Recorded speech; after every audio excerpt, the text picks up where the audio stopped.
On a normalement quelqu'un qui nous a appelé, qui est un auditeur. Allô, est-ce que tu es avec nous? Oui. Alors bonjour, est-ce que tu pourrais te Bonjour. présenter? Parce qu'on m'a dit que tu étais Mathieu des cheminots de la CGT, c'est ça? Oui, je suis Mathieu, je suis conducteur de train sur la ligne C du RER et je suis secrétaire du syndicat CGT des cheminots de Versailles. Eh ben écoute Mathieu, ça nous fait extrêmement plaisir que tu puisses témoigner sur notre web radio. Effectivement, la web radio, hein, c'est encore à l'état complètement embryonnaire, mais en même temps, d'avoir des invités militants engagés dans les luttes en ce moment, ça nous fait extrêmement plaisir. Toi, on a suivi un petit peu ton actualité parce qu'on se connaît de Facebook au moins. Et est-ce que au moins tu peux nous en dire, Mathieu, un peu plus sur la lutte, comment tu la perçois toi en ce moment au niveau des cheminots? C'est bien engagé cette affaire ou pas? Ouais. Alors c'est vrai que j'avoue que je suis un peu un troll Facebook moi aussi, hein, donc mais la lutte ça démarre très fort. On a des taux de grévistes hallucinants, y compris dans l'encadrement, chose qu'on pensait complètement perdue. Hein. Je suis désolé, j'ai la voix un peu cassée. On a un peu gueulé aujourd'hui devant l'Assemblée. Par exemple, 3 et 4 avril. C'est tout à fait pardonné, Mathieu. Merci, c'est gentil. 3 et 4 avril, moi par exemple sur ma ligne, la ligne C du RER sur Versailles, c'était 0 train, d'accord. Mais ce qui est encore plus hallucinant, c'est qu'y compris ces modalités qui paraissent un peu bizarres de grève perlée, elles montrent aussi leur puissance, leur pouvoir de nuisance, parce que les jours de non-grève, on a finalement que 2 ou 3 trains sur 5, parce que la boîte est complètement désorganisée et elle n'arrive pas à remettre la production à niveau. Et quand elle commence à y revenir, boum, on repart sur la grève dure avec 0 train sur la ligne. Donc en fait, t'es complètement en train d'emmerder les usagers, quoi. T'as conscience que t'es un preneur d'otages et t'as l'air d'en être fier? Ouais, moi je suis complètement la branche ferroviaire de Daesh, hein, comme dirait Marc-Olivier Fogiel. On la suit. Eh ben, tu sais quoi? On va signaler à la police tout de suite. On va appeler là.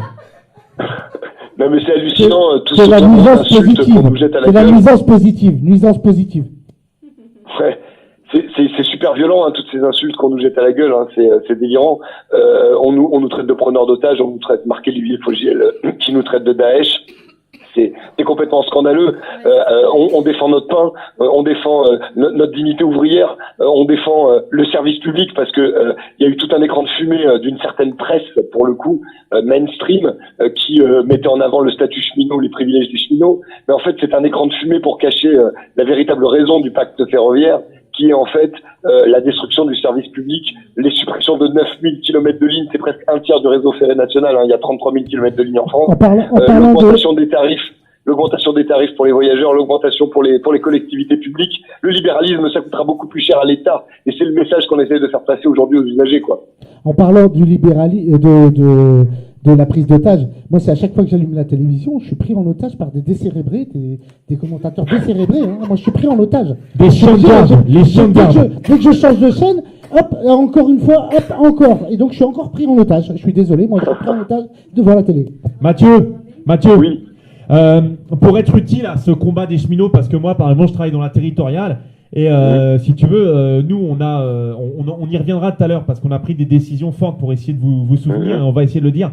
Mais on se pose toujours la question de se dire comment gagner dans ce conflit. On voit que les étudiants, ils occupent les facs en ce moment, mais en ce moment, ils sont en train de se faire déloger, se faire bastonner par la police. Et je pense qu'on a une responsabilité, moi je le livre comme ça en tant que militant, une responsabilité à créer des convergences avec les étudiants, les aider, aller les aider en ce moment même à Nanterre et là où ils se font dégager par la police parce qu'il y a vraiment, c'est vraiment de la répression très fort. Mais je pense qu'en même temps, plus ils font ça, plus ils peuvent créer aussi la petite étincelle de résistance qui fait que dans la jeunesse, on va peut-être pas laisser faire. Moi, je te pose une question sur les cheminots.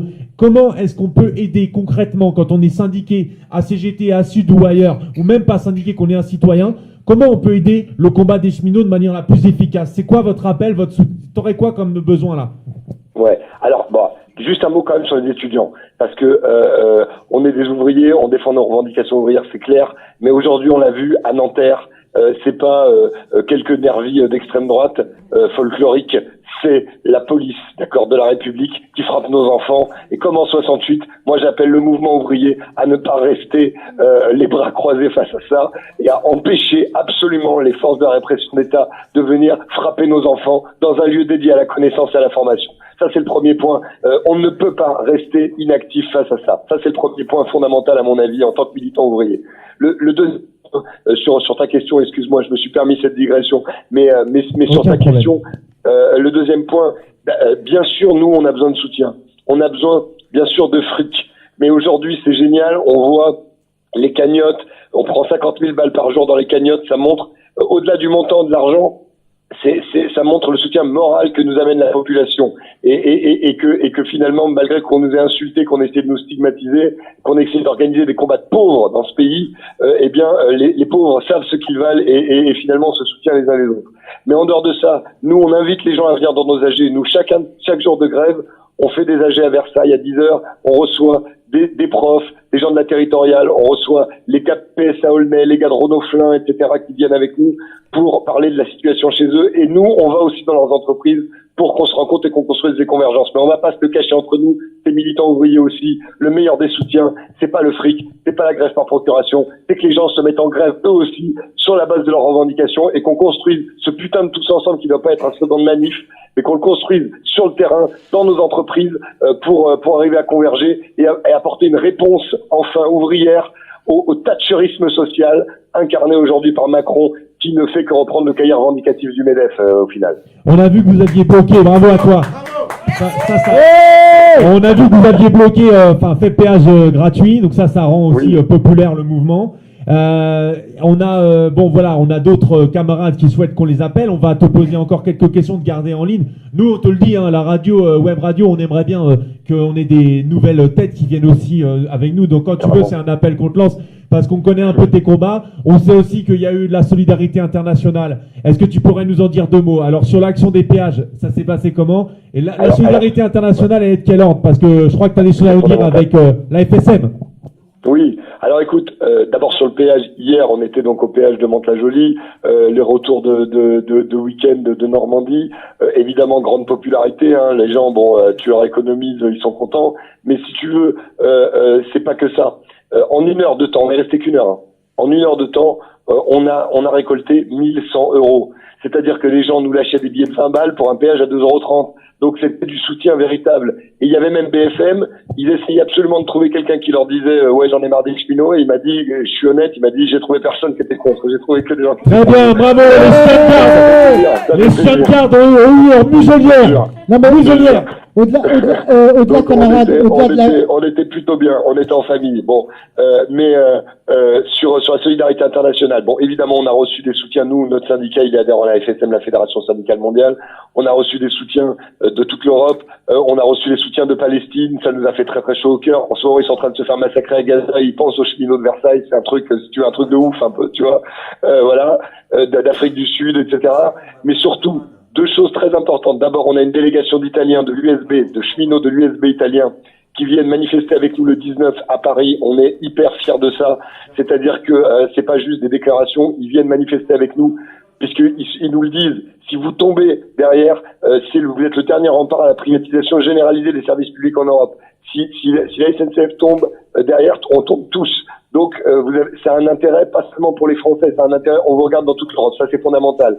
Et aussi quelque chose de très important qui s'est passé sur la solidarité internationale, tu n'es pas sans savoir que la direction de la SNCF, via sa filiale Eurostar, a fait venir des ouvriers britanniques de maintenance des rames pour venir briser la grève des cheminots le 22 mars et les faire venir travailler au Landy, aux ateliers du matériel du Landy, pour remplacer les grévistes.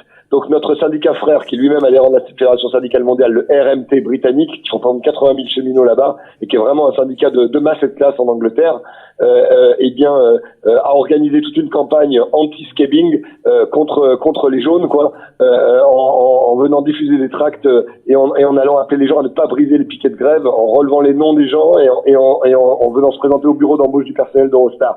Donc ça, c'est vraiment des actions qui sont formidables, qui vont au-delà de la déclaration d'intention, qui sont des actions concrètes de solidarité internationale, et c'est fondamental, parce qu'aujourd'hui on le voit, évidemment, c'est un combat aujourd'hui national de notre gouvernement, et c'est nous qui allons le mener, c'est nous qui allons le gagner, mais aujourd'hui on a tous le même ennemi, on est attaqué partout avec les mêmes putains de politiques dans toute l'Europe et dans le monde, on a donc les mêmes ennemis, on a effectivement les mêmes amis. C'est là où on se rend compte que le prolétaire n'a pas de patrie, et que finalement j'ai peut-être le même passeport que Pépi, mais en fait je me sens plus frère des ouvriers britanniques du RMT qui luttent contre le scabbing, et avec qui j'ai pas le même passeport qu'avec Guillaume Pépi, tu vois. Ou qu'avec la CFDT au passage.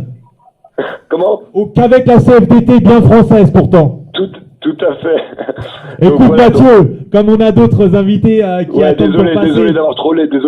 Non, t'as rien trollé, au contraire, ça fait un moment qu'on te court après, et donc on est content que tu sois dans l'antenne aujourd'hui, à l'antenne, et puis comme je te dis, l'invitation qu'on t'a fait, elle est Avec permanente, plaisir. c'est-à-dire qu'on Avec cherche des plaisir, copains camarade.